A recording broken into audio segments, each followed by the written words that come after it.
Page 64 starts our first time that we're doing reading studies. The first words that you see on this page are questionable to everyone.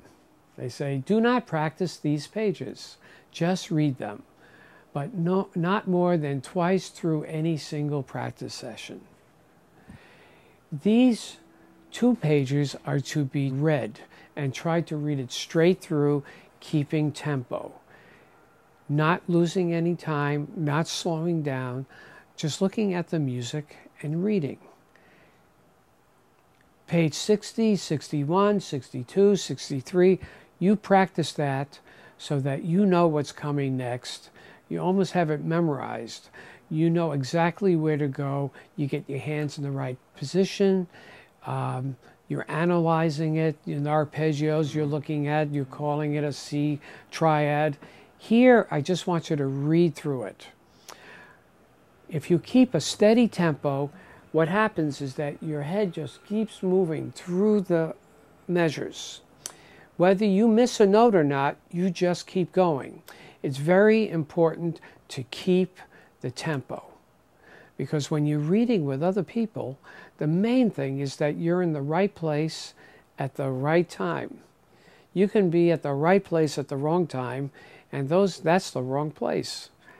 Those are wrong notes.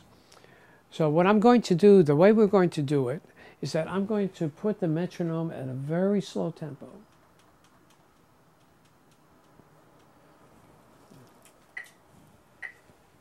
Now we'll do it even slower.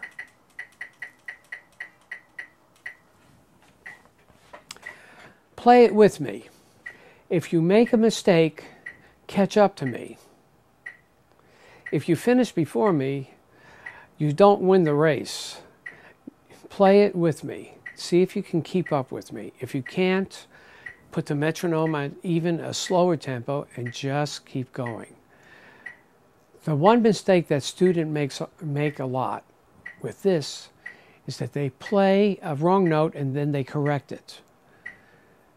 As soon as you play that wrong note, it's history. The most important note that you're going to play is the next note that's in tempo, or the next note that's one of the next measure. You just keep it going. Page 64. 1, 2, 3, 4.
After a while, you start to recognize that when you have a run of notes that are in scale-wise, stepwise motion, so that you're reading the whole phrase.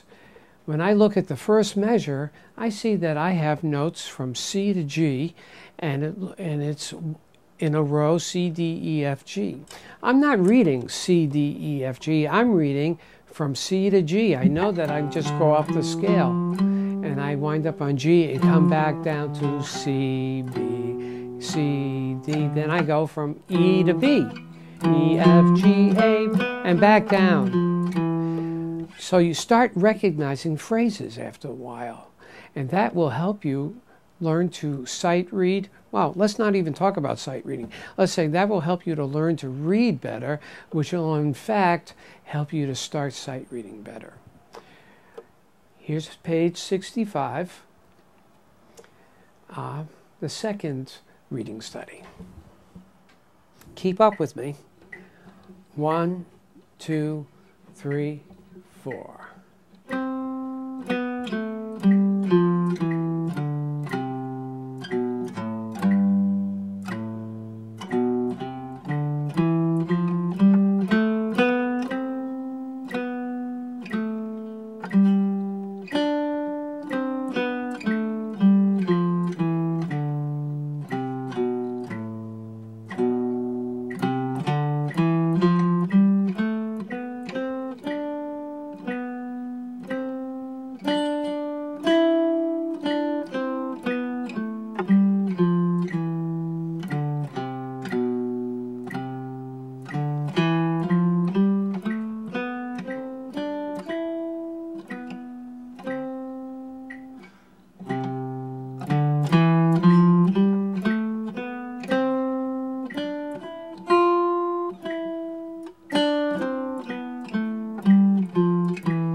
As it says at the bottom of the page, if you have a lot of problems trying to keep up, go back to page 60 and keep practicing that scale and those exercises.